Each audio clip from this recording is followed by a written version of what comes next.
حضرت امام حسین تشریف لائے، بچوں سمیت آئے۔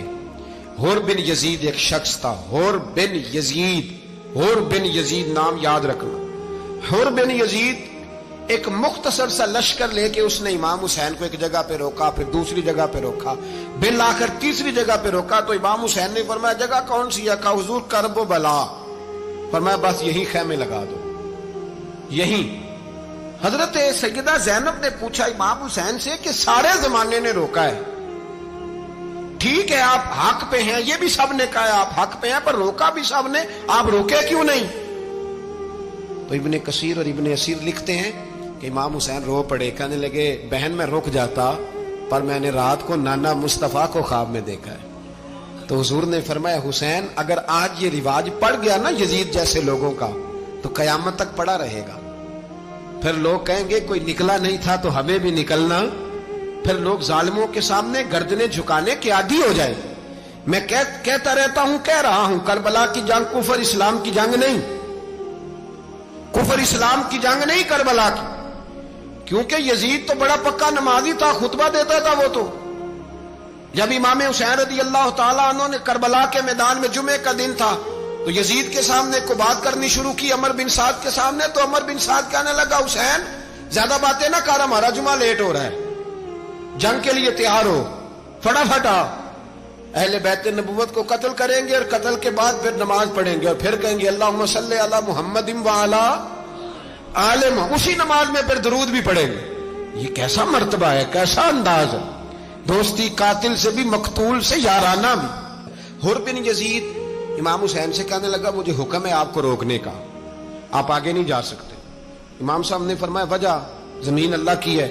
اس نے کہا آپ بیعت نہیں کر رہے، یزید کی حالات آپ کے حق میں درست نہیں ہیں، آپ نہیں جائیں گے۔ امام روک گئے۔ ظہر کی نماز کا وقت ہوا تو حضرت علی اکبر امام حسین کے بڑے صاحبزادے انہوں نے اذان ظہر پڑھی تو حور بن یزید کے لشکر نے امام حسین کے پیچھے نماز ادا کی۔ کہا بھئی تم مقابلے میں آئے ہو نماز پیچھے پڑھتے ہو؟ کہا حضور مقابلہ تو تلواروں سے کر رہے ہیں پر ہمارا دل تو مانتا ہے نا کہ مصطفیٰ کا نواسہ بڑی شان والا ہے۔ حور بن یزید نے 3 نمازیں لشکر سمیت امام حسین کے پیچھے پڑھی ہیں، 3 نمازیں، ظہر اثر اور مغرب۔ پھر امام حسین کے سامنے شرائط پیش کی کہ آپ کو یہاں گھیر لیا گیا ہے، یہاں آپ بیعت کریں گے، یہاں آپ جنگ کریں گے، 2 ہی باتیں۔ امام حسین نے فرمایا نہیں بھائی بیعت تو میں نہیں کرتا، اس کے علاوہ تم جو کہتے ہو میں کرنے کو تیار ہوں۔ اس نے خط لکھا، عبید اللہ ابن زیاد کو ایک بندہ دوڑایا پیچھے، کوفے چند میل پہ کوفہ تھا، کہا وہ نہیں مان رہے، کیا کرنا ہے؟ تو حسین ابن علی ہے، میں زیادہ دیر انہیں روک بھی نہیں سکتا۔ انہوں نے پیغام دیا حور بن یزید کو کہ کرنا کچھ بھی نہیں، ان کا پانی بند کر دو، بلیک میل کرو، کھانا پانی نہیں ملے گا، چھوٹے چھوٹے بچے ہیں، خود ہی مان جائیں گے۔ حضرت امام علی مقام کے بارے میں حور کے پاس جب یہ پیغام آیا تو حور کہنے لگا میری طبیعت نہیں مانتی حسین پر پانی بند کروں، دل نہیں مانتا۔ جب یہ لفظ کہے نا دوبارہ تو پھر عبید اللہ ابن زیاد نے عمر بن سعد کو 10,000 آدمی دے کے بھیجا، کہا حور بن یزید لچک دکھا رہا ہے حسین کے حق میں۔ ایک رے کا علاقہ تھا، بڑی وہاں فصل ہوتی تھی، لوگ کوشش کرتے تھے وہاں کا گورنر بننے کی، کوشش کرتے تھے۔ تو عبید اللہ ابن زیاد کہنے لگا تمہیں رے کی گورنری ملے گی، سب سے سرسبز و شاداب علاقہ، تمہیں وہاں کا گورنر بنایا جائے گا اگر حسین کے خلاف لڑو گے۔ یہ اتنی زبردست ہوتی ہیں گورنریاں کہ گورنریوں کے لیے لوگ نسل رسول کے خلاف بھی نکل آتے ہیں، یہ اتنی تگڑی ہوتی ہیں، اتنی جلدی وفاداریاں بدلتی ہیں۔ امام حسین کو روک لیا گیا، عمر بن سعد نے روک لیا۔ 1 محرم کو امام آئے، 7 محرم تا روکا گیا، 7 محرم کو پانی بند کر دیا۔ جانور پانی پیتے تھے، گھوڑے پیتے تھے، کتے پیتے تھے، لیکن مصطفیٰ کے گھرانے کو پانی پینے کی اجازت 3 دن تک پانی بند رہا۔ 9 محرم کو عمر بن سعد نے اور لوگ بلائے۔ شمر ایک بڑا سخت آدمی تھا، سنگ دل بدبخت، جس نے حضرت علی اصغر کے گلے پر تیر مارا تھا، وہ اور لشکر لے کے آیا۔ رات کو کہنے لگا امام حسین رضی اللہ تعالیٰ عنہ سے کہ بس بڑا ہو گیا، یہ 9-10 محرم کی درمیانی رات، یا آپ جنگ کریں گے یا آپ بیعت کریں گے، 2 ہی باتیں۔ امام حسین اندر گئے، سیدہ زینب سے مشورہ کیا، باہر آئے، فرمایا بات وہی ہے جو پہلے دن والی ہے۔ او بھائی بچے ساتھ ہو،